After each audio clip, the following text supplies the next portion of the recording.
Dans cette vidéo, je t'explique comment j'ai généré plus de 1,4 million de dollars en vente de produits digitales depuis 5 ans, de façon, entre guillemets, passive, et je t'explique aussi mon thinking en arrière du revenu passif. Est-ce que on peut réellement créer ça ou c'est un scam? Aujourd'hui, j'ai reçu ma plaque de 1 million de Kajabi, 1 million US.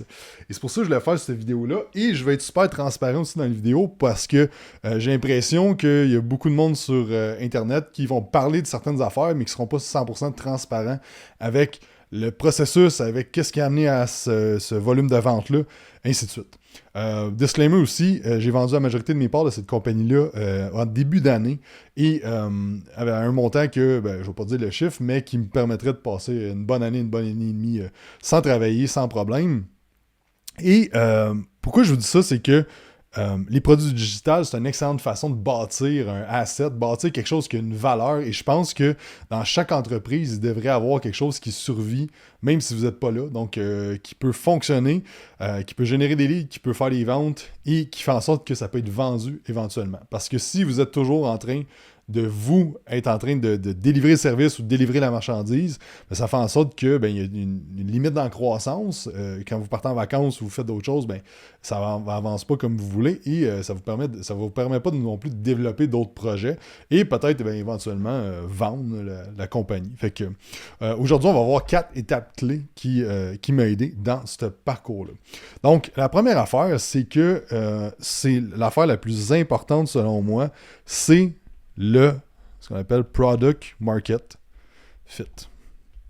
Vous avez peut-être déjà entendu l'exemple de qu'est-ce qui fait en sorte que quelqu'un qui vend des hot dogs, son stand hot dog, c'est le meilleur puis il fonctionne vraiment, vraiment bien. On peut se dire ça va être la meilleure recette au niveau de la saucisse, ça va être le meilleur agencement avec les condiments, ça va être le plus beau branding, ça peut être les meilleurs pubs. Mais en fait, ce qui est vraiment, vraiment la chose qui va différencier, c'est à quel endroit est le stand hot dog. Parce que si tu mets ça en dehors d'une game du Canadien, par exemple, sur le trottoir, toi, tu vas voir une game du Canadien, ça fait des années, j'ai pas été là, mais tu vas voir ça, puis là, t'as faim à un moment donné, puis là, tu vas checker, il y a une ligne d'attente de fou pour aller chercher à manger, puis en plus de ça, le hot dog est genre 15$. Puis là, à un moment donné, t'en manges peut-être un avec un drink ou de quoi boire, puis là, c'est comme, tabarnak, j'ai encore faim, mais là, ça commence à coûter cher, déjà que les billets, ainsi de suite. Puis là, tu sors dehors, puis il y a des hot dogs à vendre à 7$, moitié moins cher. Guess what? Tu vas en acheter. Pourquoi? Parce que tu as un besoin, puis l'offre est là. Donc, l'affaire avec ce qui a amené à ce qu'on soit capable de générer ça, puis by the way, c'est 2 formations, devenir entraîneur 101, puis l'Académie Quantum, devenir entraîneur qui est plus formation de base à 500$ environ. Et l'Académie Quantum, c'est elle, j'ai lancé en premier. Et elle était en prix de lancement comme à 1500, puis là, elle est à 2500 là, présentement en vente dans ces eaux-là. Puis ce qui arrive, c'est que la chose la plus importante, c'est d'être timé entre le problème que les gens ont, est-ce que j'ai la solution qui est adaptée pour eux. Un autre exemple que j'ai pour ça, c'est pas mal tout le monde connaît la compagnie Prime Fitness qui font des équipements de gym. On en avait, nous autres, à notre gym. Il y en a, ça c'est assez populaire. Il y en a une couple de gyms au Québec qui ont ça. Et Prime, dans le fond, si vous avez déjà été au vieux Pro Gym à Montréal, dans Hochelaga, ou peut-être le nouveau, il y a encore peut-être les machines, il y avait une compagnie qui s'appelait Strive. Et Pro Gym avait des vieilles machines Strive. Puis là, à un moment donné, j'étais comme, c'est des Prime, ça, c'est bien bizarre. Et finalement, Strive, c'était Prime avant. Sauf que ça l'a sorti, là, peut-être 15-20 ans, ou je sais pas le timeline, mais ça a sorti un bout. Et l'affaire, c'est que la technologie, puis ce que ça l'amenait, c'était super bon. Sauf que le marché n'était pas prêt à payer pour ça. Parce que c'était des machines qui coûtaient un peu plus cher et qui avaient comme un peu une courbe d'apprentissage de comment tu utilises ça. Et ce qui arrive, c'est que l'industrie, ils ont lancé ça, puis ont arrêté d'en produire à un moment donné. Je sais pas si la compagnie a fait faillite, whatever. Et là, dans le fond, l'industrie du fitness a évolué. Et là, sont revenus avec Prime Fitness, et là, je sais pas combien de millions ils génèrent par année, mais ça doit être des chiffres de fou. Donc, le Product Market Fit, c'est l'affaire la plus importante. Est-ce que le marché veut ce que vous avez à offrir? Donc, nous, ce qui est arrivé, c'est que j'ai préparé cette formation-là. Dans le fond, petite anecdote, dans le fond, la première formation qu'on a lancée, c'était l'Académie Quantum. Puis dans le fond, ça, c'était 52 modules. Puis dans le fond, moi, je me suis dit, je donnais de la formation en salle, puis je me suis dit, il doit y avoir une façon que je peux faire ça at large, que je peux aussi atteindre plus de monde, puis que le monde n'a pas besoin de se déplacer à tout bout de champ. Puis il y a aussi le fait que donner des formations en salle, c'était quand même beaucoup d'organisation, c'était stressant, c'était les week-ends. Puis à un moment donné, mais ça faisait 3 ans que je faisais ça. Puis des fois, dans un mois, des fois, on en avait 2. Fait que là, je travaillais 2 fins de semaine. Puis là, j'arrivais le lundi, j'ai brûlé tête parce que pour moi, donner de la formation en personne, j'adore ça, mais j'ai pas une grosse batterie sociale. Donc pour moi, c'est très drainant de faire ça. J'adore ça, mais je suis vraiment drainé après avoir donné de la formation en salle. Donc, je me suis dit, on va bâtir ça. Puis, comment que cette idée-là de 52 modules est amenée, c'est que, dans le fond, à ce moment-là, l'été... En fait, c'est en 2018. J'étais avec quelqu'un qui m'avait pris une consultation business par rapport à lui donner des formations aussi, plus en Ontario.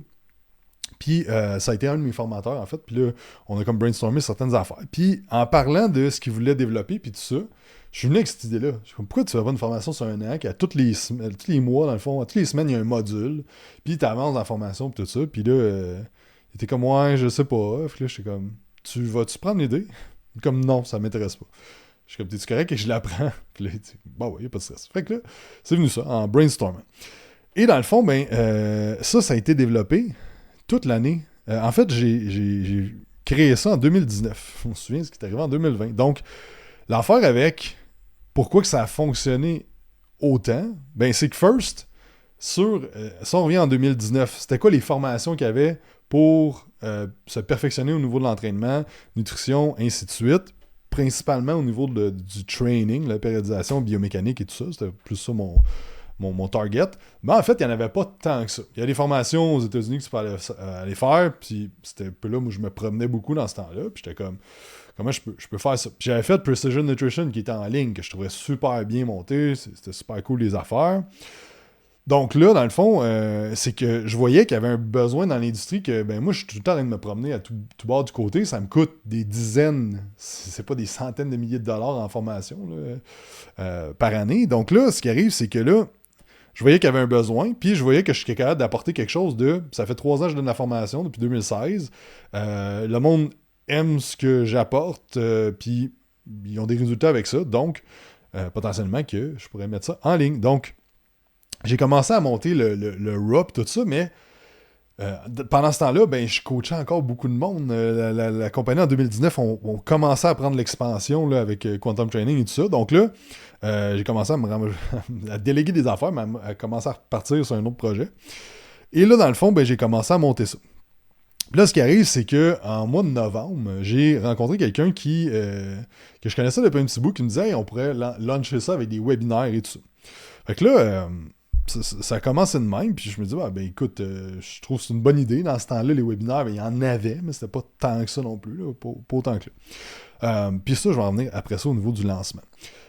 Dans le fond, ce qui arrive, c'est que au niveau du marché, il n'y avait rien qui était pareil comme ça. Il n'y avait pas beaucoup d'options en français. Puis le monde voulait se former. Par contre, ça commençait graduellement parce que le monde, il venait un petit peu moins d'informations à personne parce que là, c'est tout le temps d'aller te promener à gauche, à droite. Donc, si vous, présentement, vous avez une compagnie de coaching, ou whatever quelle compagnie, il faut se demander, présentement, si ça avance pas à la vitesse que je veux, que vous soyez dans la phase de start-up, en bas de 15 000 par mois, ou que vous soyez plus en croissance, 30 000, 40 000, 60 000, 100 000 par mois, il faut tout le temps se demander, est-ce que le marché veut mon produit? Et c'est quoi la meilleure façon de faire ça, de tester ça? En fait, c'est de demander à vos clients actuels, si vous voulez partir de quoi de nouveau, est-ce que ça parlerait à vos clients actuels? Ou sinon, juste de lancer une offre bêta, dans le fond. Tout simplement. Donc, c'est la chose la plus importante. Parce que c'est pour ça qu'il y a du monde qui font des millions de dollars qui sont pas tant intelligents, que c'est pas tant hot qu'est-ce qu'ils font, mais ils font des millions de dollars. Pourquoi? Parce que la niche qu'ils visent, le problème qu'ils règlent est énorme et les gens sont prêts à investir de l'argent là-dedans. Parce qu'il ne faut pas oublier que si présentement vous êtes comme « Hey, moi j'ai une idée de magazine », tu vas recevoir ton magazine par la poste à tous les mois, le magazine ça va vraiment être bon, je vais faire de la recherche, je vais parler de ça comme le média de magazine est en train de crever, là, comme t'as beau avoir la meilleure idée, mais le marché ne veut pas de journal, de magazine, tout ça. Je sais pas pour vous, mais moi, le Publisac, quand il arrive, ou les affaires, tout à l'heure, j'étais à Poste, j'ai vu le truc, j'ai mis ça dans le recyclage, là, il y a comme rien qui s'est passé, j'ai rien lu de ça, là, comme... Donc, ce qui arrive, c'est qu'il faut comprendre le marché est rendu où, et est-ce que notre offre qu'on amène sur le marché va réellement régler un problème et s'adresse à du monde qui sont réceptifs de vouloir ça. Donc ça, c'est la première étape, et c'est ça que je pense que le plus gros de ce que ça a fait ce qui a fait que ça a marché, c'est exactement ça. C'est le product market fit qui a fait en sorte que ça l'a levé quand on a lancé. Mais avant ça, c'est le point que je travaille depuis 2015 à ça, c'est le personal branding. Personal branding, ce n'est pas que tes réseaux sociaux. Personal branding, c'est qui t'es, qu'est-ce que tu représentes et c'est quoi le message que les gens perçoivent quand ils te voient. Par exemple, Harley-Davidson, quand tu penses à ça, il y a tout de suite une émotion, une image, il y a quelque chose que tu penses quand je te dis Harley-Davidson. Peut-être que c'est la liberté, peut-être que c'est les motos qui font trop de bruit, peut-être que c'est les motards, peu importe c'est quoi. Chaque personne qui écoute ça va avoir une définition un peu différente de c'est quoi le branding de Harley-Davidson. Elon Musk, chaque personne qui va écouter va avoir un brand différent. Honda, Starbucks, toutes les marques et les brands de rock, tout le monde a un personal brand. C'est juste que, est-ce que tu le contrôles ou pas, puis est-ce que tu le mets de l'avant ou pas. Donc, ce que j'aime voir au niveau du personal brand, c'est que tu as besoin de parler de, ben, c'est quoi ton expertise? Je pense dans le coaching, ce que vous faites, ben, tu sais, il faut que vous soyez vu comme un expert en quelque chose. Si tu es un jack of all trades, ça fonctionne plus ou moins. À part si tu es une grosse célébrité, exemple dans le fitness, ben, on peut dire, mettons Jeff Nippard, ben, tu sais, il parle un peu de shape, un peu de nutrition, un peu de tout, mais il est quand même assez vaste dans ce qu'il fait, puis c'est un des plus gros YouTubers de fitness. Après ça, dans le fond, ben, c'est qu'on a besoin de mettre une touche de qu'est-ce qui te rend unique, qu'est-ce qui est personnel à toi. Puis ça peut changer dans le temps aussi, mais de rajouter une touche de personnel, parce qu'il faut prendre en considération que présentement, en 2025, on fait affaire avec des humains. On veut pas faire affaire avec des compagnies, on veut pas faire affaire avec des chatbots AI, comme on veut faire affaire avec des humains avec lesquels on connecte, avec lesquels on veut bâtir une relation aussi. Donc, quand tu engages un coach, quand tu achètes un service, tu veux un fit aussi au niveau de la personnalité. Puis ça, c'est vraiment vrai. C'est vraiment vrai, là, ça veut dire que c'est vraiment vrai. Dans le fitness, dans le coaching, en fait, là, tous les types de coaching.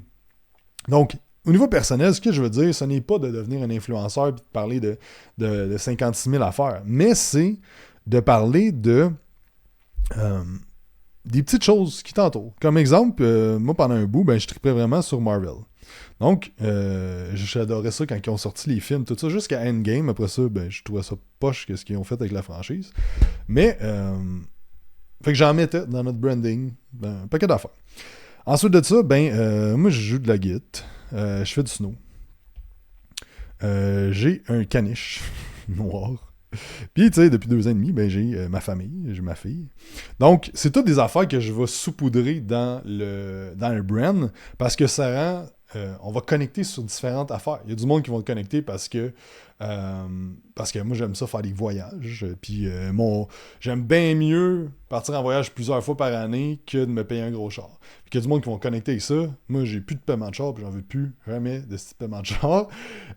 Donc, il y a du monde qui vont connecter avec moi avec ça, il y a du monde qui vont connecter avec d'autres choses, le fitness en général. Donc, il y a plein d'affaires que vous pouvez saupoudrer. Puis, j'aime ça dire que tout ce qui est personnel dans un brand où est-ce que le but, c'est de convertir des clients ultimement, c'est de se dire, c'est comme du sel dans une sauce à spaghetti. Quand t'en mets pas assez, c'est fade, mais quand t'en mets trop, ça goûte trop salé. Puis, il y a du monde qui aime ça, un petit peu plus de sel, puis d'autres un peu moins. Voyez qu'est-ce que vous êtes prêt à mettre de l'avant puis qu'est-ce que vous êtes prêt à partager. Mais ça en prend un petit peu quand même. Ensuite de ça, en bas, c'est la kryptonite. Donc, qu'est-ce que pour vous est difficile? Qu'est-ce que vous avez? C'est quoi qui vous rend que vous êtes humain, dans le fond? Qu'est-ce qui vous définit que Ah ben ça, cette personne-là, ok, elle est pas, surtout en coaching fitness, c'est comme, t'es en shape, tu représentes comme de quoi pour le monde, puis si t'as aucun défaut, ben ça fait qu'on relate pas à 100%. Puis pensez à tous les super-héros ou les films, le personnage principal, il y a toujours une kryptonite, dont le mot dans Superman, kryptonite. Superman, il est parfait, sauf qu'il y a une affaire qui peut le tuer ou le faire mal. Donc, de mettre de l'avant aussi ce qui vous rend unique avec le personal brand, mais aussi, tu sais, c'est quoi qui est plus tough de votre côté? Qu'est-ce que vous avez le plus de difficultés avec? Puis, ça peut être dans du court format, ça peut être des histoires que vous racontez, mais ça peut être aussi dans du long format. C'est un peu plus facile de raconter des histoires ou des trucs que c'est plus tough pour vous présentement ou des prises de conscience que vous avez. Ça, je pense que c'est une chose qui rend le personal brand plus humain. Exemple, The Rock, son fameux cheat meal, t'es comme, The Rock n'est pas parfait. Il fait un gros cheat meal à toutes les semaines. Et finalement, une des choses les plus importantes, c'est ta mission. Pour ton personal brand, puis personal brand de ta compagnie, c'est quoi la mission de la compagnie, pourquoi ça existe, c'est quoi l'impact que vous voulez avoir, et de mettre ça l'avant. Donc, nous, on a toujours mis de l'avant que notre mission, c'est de changer le monde du fitness francophone. Puis plus récemment, dans les dernières années, j'ai rajouté pour que chaque entraîneur puisse vivre sa vie de rêve de sa passion. Puis, toutes les actions qu'on passe à tous les jours, c'est en lien avec cette mission-là. Puis on va la partager, on va la dire. Puis moi, je trouve ça cool quand il y a du monde qui embarque avec nous autres. Puis sont comme, moi, la mission me parle. Puis moi aussi, je veux faire une différence. Puis donc, de partager cette mission-là, puis la vision que vous avez avec la business, et l'autre qui est important, c'est les valeurs. C'est quoi vos valeurs fondamentales? Et ce n'est pas nécessairement de les dire, mais c'est bien d'exécuter de cette façon-là. Donc, ça, c'est le point du personal branding. Et vous n'avez pas besoin d'être la personne la plus polarisante. Vous n'avez pas besoin de dire des choses que vous n'êtes pas d'accord avec ces réseaux sociaux. Vous n'avez pas besoin de faire des stories non-stop à montrer tout ce que vous faites dans le background, donc dans votre vie personnelle. Vous n'êtes pas obligé de faire ça. Par contre, il faut comprendre l'impact que ça a et que vous devez bâtir votre brand personnel. En fait, c'est qu'en 2019, on a lancé ça, mais ça faisait depuis 2013 que je bâtissais mon brand. Donc, c'est comme, oui, là, ça a payé, ce lancement-là, mais c'était 6 ans de travail pour ça. Ouais. Donc, le personal brand, c'est quelque chose que vous allez développer à tous les jours et que vous allez peut-être pas le voir tout de suite. Vous allez vous dire, pourquoi je fais du contenu? Pourquoi je fais ça? Pourquoi je suis sur les réseaux sociaux? Pourquoi ci, pourquoi ça? Mais le nombre de personnes à travers les années qui m'ont dit, je te suis depuis 1 an, 2 ans, 3 ans, 4 ans, 5 ans, 6 ans, 7 ans, 8 ans, 9 ans, 10 ans, j'en vois du monde sur notre écosystème depuis un méchant bout. Puis lundi dernier, on a eu un appel avec quelqu'un que il a tout le temps été, j'ai tout le temps vu, il y a un de ses amis qui était dans le coaching avec nous autres qui est revenu justement cette année. Il a tout le temps été autour, mais qui n'a jamais vraiment rien acheté. Puis là, il y a un appel, puis on a un autre appel de cédulé, puis on va voir comment ça va aller, mais l'affaire, c'est que ça prend du temps. Puis c'est ça le personal brand, par contre, c'est que ça t'apporte des leads dans les 5-10 prochaines années. Donc, si vous n'êtes pas all-in à bâtir votre personal brand présentement, je suggère fortement de commencer, parce qu'il n'est pas trop tard, puis il y a plein de monde qui va arrêter de le faire les prochaines années. Donc, mettez-vous là-dessus.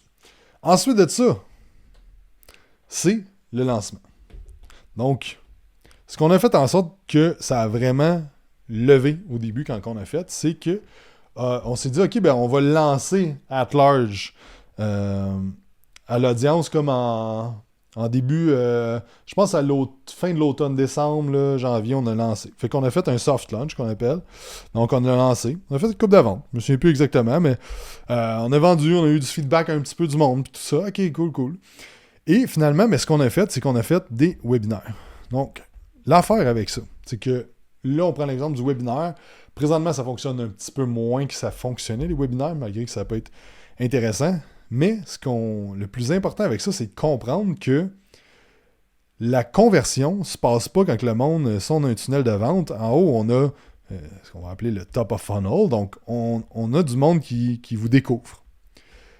Vos réseaux sociaux, c'est une étape de plus que les gens commencent à consommer des trucs. puis commence à vous connecter un petit peu avec vous. Mais le long format, c'est là que les gens vont vraiment connecter, puis ils vont décider s'ils avancent un petit peu plus dans le processus d'achat. Il y a du monde qui vont tout écouter votre long format puis qui vont jamais acheter. Il y a du monde qui vont en écouter un qui vont acheter. Il y a du monde que, lors d'un webinaire, vous allez présenter une offre, puis là, ça va être comme, OK, c'est bon, c'est l'affaire que je vais faire.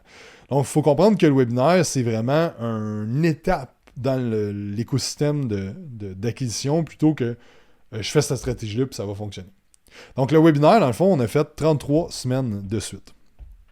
Chaque dimanche, 9h, je pense, ou 10h le matin, je partais ça. Donc, ce qu'on faisait, c'est que pendant 7 jours, on faisait de la pub puis on en parlait. Et en fait, c'est pas vrai, 5 jours. J'en parlais. Puis, dans le fond, la première fois qu'on a fait des ventes, si je me souviens bien, là, je me souviens plus combien exactement qu'on a fait de ventes le premier webinaire, mais c'était entre 15 et 25 000. Là. J'ai comme je me souviens que c'était comme what the fuck, j'ai juste présenté ça, puis on a fait une shit tonne de ventes. Puis c'est là que j'ai compris l'impact de la vente en groupe. Comment ça peut être fou de pitcher quelque chose at large, puis que le monde achète on the spot, puis que t'as pas nécessairement besoin de faire des calls one-on-one. Ça, c'est quelque chose que j'ai fait à répétition, puis qui fonctionne. Puis même que moi, j'aime bien mieux faire ça, puis je suis bien meilleur à faire ça que de faire des calls one-on-one. Bref, c'est ça. Fait que dans le fond, c'est qu'on utilisait une plateforme qui s'appelle Webinar Jam. Toute la semaine, on en parlait, puis on roulait de la pub là-dessus. Mais pas le premier. Le premier, on a juste fait organique. Et là, il y a du monde, puis on a fait, exemple, on va dire 15 000 de ventes, là, cette journée-là. Puis là, j'étais dimanche chez nous. Je ferme je me souviens, je monte la présentation, on parle, c'est quoi les problèmes dans l'industrie, comment notre truc, notre académie règle ça.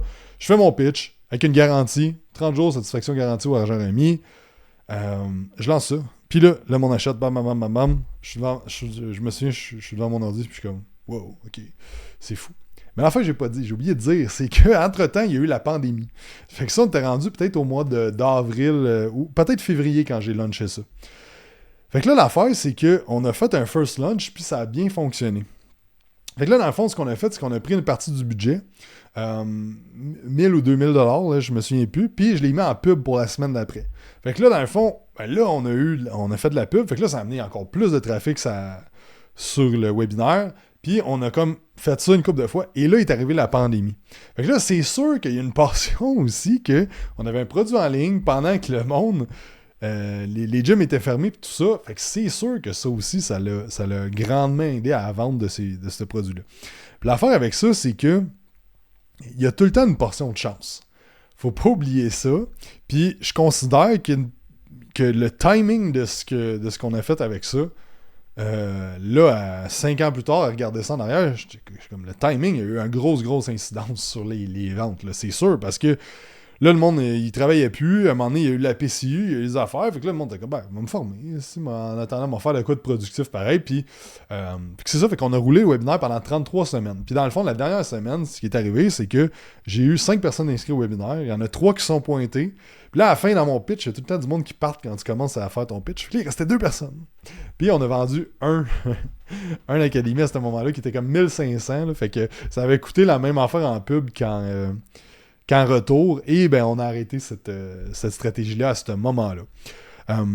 Mais tout ça pour dire que, dans le fond, dans la stratégie de lancement, c'est qu'il y a eu un soft launch, qu'on a testé le produit, qu'on a pris du feedback, puis après ça, on s'est dit, ben au lieu de lancer ça, juste de pousser ça dans la gorge du monde, on va les amener à une étape de plus, à consommer plus du long format. Pendant 1 heure de temps, on va jaser ensemble, je vais présenter mon offre, ultimement, à la fin. Puis dans le chat, ben, je pouvais répondre aux questions, puis parler avec le monde et tout ça. Donc, si vous voulez lancer quelque chose, ben ça prend une certaine étape. Puis moi, j'aime bien le livre Launch de Jeff Walker, qui parle du pré-lancement, du pré-lancement, du lancement, du post-lancement. C'est des concepts que j'utilise depuis des années. Que, dans le fond, ben on peut pas juste pitcher un offre puis espérer que le monde l'achète. Là. Donc c'est ça. Puis après ça, ben, ce qu'on a fait, c'est qu'on a été beaucoup juste à rouler des pubs directement à ce que ça amène sur le site web. Mais la dernière affaire, le 4e point, qui est le plus puissant, que je me suis rendu compte aussi, c'est le bouche-oreille. Puis là, tu vas me dire, ben oui, effectivement, le bouche-oreille, c'est important. Mais dans le fond, ce qui arrive, et ce qui est arrivé, c'est que on a tout à rouler un petit budget de ads, comme 500, 700 $ par mois, rien de fou. Puis dans le fond, ben, si tantôt je disais 1,4 million, ça veut dire en moyenne, on faisait 23 000 de ventes par mois. Ça, c'est en moyenne. Les plus bas mois, c'est autour de 8-10 000, même encore.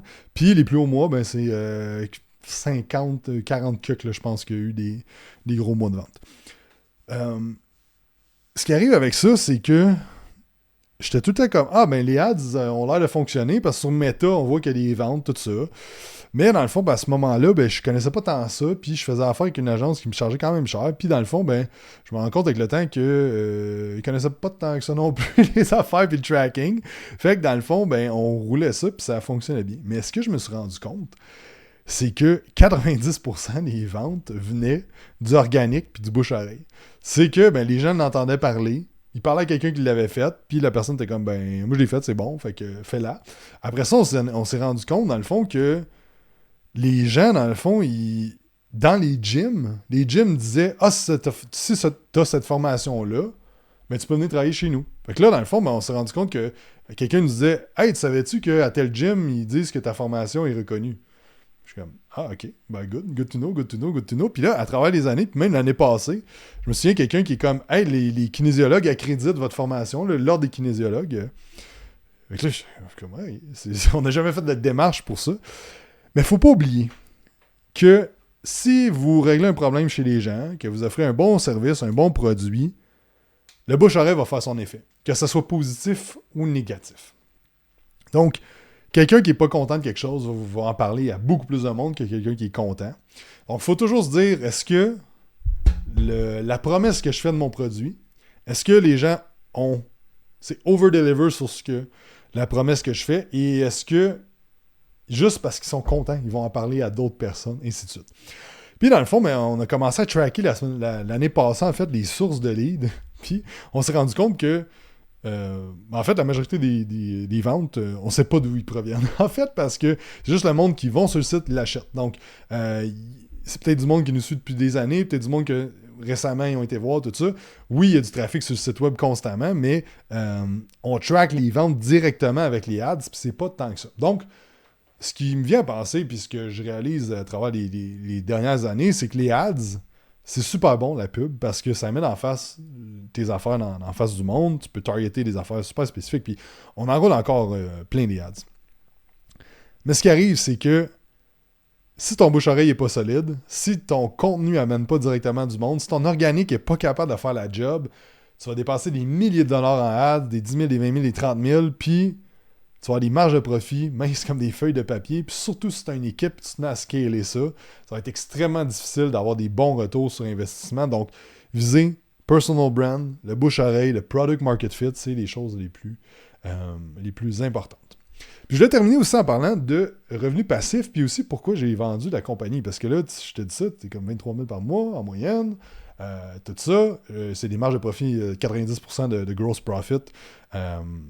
Minimalement, parce qu'il n'y a quasiment pas de dépenses vu que c'est un produit en ligne. Ce qui arrive, c'est que le marché a changé depuis une couple d'années. Et que l'information aussi. Puis que il devait avoir un refresh de ce qu'on fait parce que j'ai tout bâti ça en 2019-2020. Et là, ce qui arrive, c'est que personnellement, je suis rendu à une autre place dans ma vie. Ce que j'aime, c'est coacher les entrepreneurs dans le monde du fitness, puis dans le coaching, dans l'industrie du coaching et du service. Donc, ce qui arrive, c'est que là, j'avais l'impression que ce qu'on offrait comme standard de qualité, c'était pas à hauteur de ce que je voulais offrir. On en vend encore beaucoup. Donc là, j'étais à me dire, est-ce que j'engage du monde, puis que là, je commence à mettre de l'effort à scaler ça aussi. Puis si vous avez écouté mes autres vidéos, parce que je parle un peu des décisions que j'ai prises dans les dernières années, présentement, je vise la simplicité un petit peu plus dans ma vie, plutôt que 56 000 projets. Et c'est ça, fait que je voulais vraiment me concentrer sur ce qu'on fait présentement.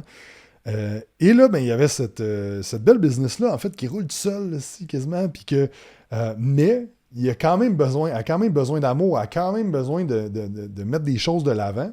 Et ce qui arrive, c'est que je pense plus que j'étais la bonne personne pour l'opérer, cette business-là. Je peux amener des idées, puis où est-ce que je veux que ça s'en aille, mais je ne voulais pas l'opérer. Puis l'affaire, ce qui arrive, c'est que si j'engage quelqu'un qui l'opère à 100% puis qui devient à la face de ça, je mettais la business à risque, parce que ça, c'est la pire affaire que j'ai faite dans le passé, mettre des employés de l'avant.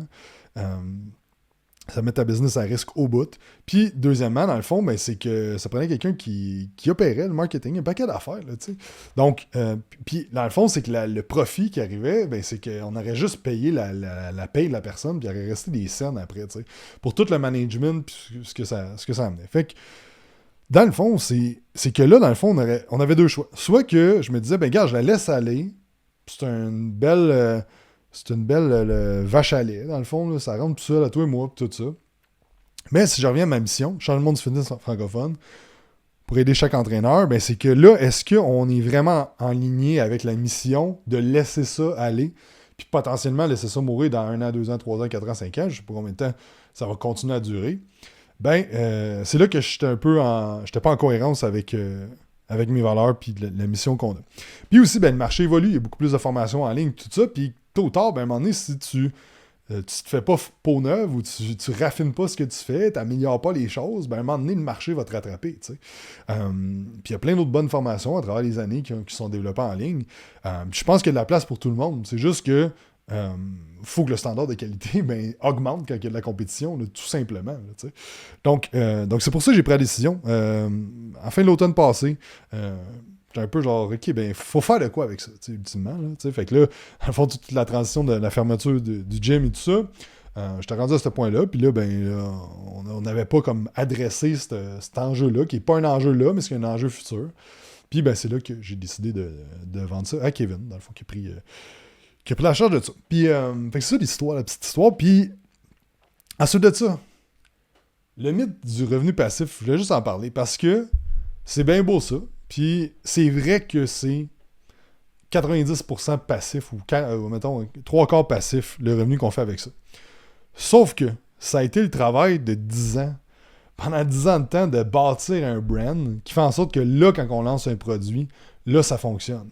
Ça a été plus de 300 lives que j'ai fait. Ça a été, je sais pas combien de pièces de contenu. Ça a été 100 vlogs. Ça a été des centaines d'épisodes de podcasts. Ça a été constamment de bâtir le brand qui a fait en sorte que ça allait fonctionner. Donc, est-ce que depuis 5 ans, admettons depuis 3 ans et demi, c'est plus du revenu passif? Ben oui. Mais c'est le cumulatif de 10 ans qui fait en sorte que là, c'est semi-passif. Et la réalité, c'est que ce n'est pas éternel. Et c'est pour ça que j'ai fait le move là, parce que j'avais pas le goût d'attendre que les ventes commencent à dropper, puis on se ramasse à faire 2-3 000 par mois, ça n'a plus aucune valeur, puis là, il faut que je remette de l'effort là-dedans, ou simplement que ça meurt dans l'œuf. C'est pas ça que je voulais. Donc, tôt ou tard, le revenu passif, ça l'a, selon moi, ça date de fin. Par contre, si vous l'entretenez, puis vous travaillez sur votre revenu passif, ça va fonctionner. Puis, peu importe c'est quoi le revenu passif, entre guillemets, qu'on entend parler, il y a tout le temps du travail en amont, il y a tout le temps du travail pour entretenir le produit, le service, il y a tout le temps du travail. On peut pas espérer mettre de quoi en place en 2025, puis faire les ventes sans rien toucher. En fait, c'est peut-être moi qui est un peu épais, mais je connais personne qui fait ça, puis je ne crois pas réellement que c'est possible. Par contre, si vous mettez en place les 4 étapes clés que j'ai parlé aujourd'hui, puis vous lanchez quelque chose, bien, il y a de fortes chances que ça peut se vendre constamment à travers les années, puis vous apporter du cash, mais aussi de l'impact, sans que vous devez travailler non-stop dans votre business. Donc, petit épisode un peu différent aujourd'hui, un peu plus d'histoire et de ce qui se passe avec ça. J'espère que vous avez eu de la valeur là-dedans, qu'il y a des choses qui vous font réfléchir, des choses que vous pouvez mettre en place présentement dans votre business. Et si vous écoutez sur YouTube, n'oubliez pas de vous abonner. Il y a plus de 60 personnes du monde qui écoutent des vidéos qui ne sont pas abonnés. Abonne-toi, c'est juste un clic, puis tu vas voir des vidéos qui sortent, ça va te popper ça, puis tu vas pouvoir écouter les prochaines vidéos que je sors si tu écoutes sur Spotify, n'oublie pas de faire un 5 étoiles sur Spotify et de t'abonner aussi. Puis sur ce, on se parle dans un prochain vidéo podcast. Bye!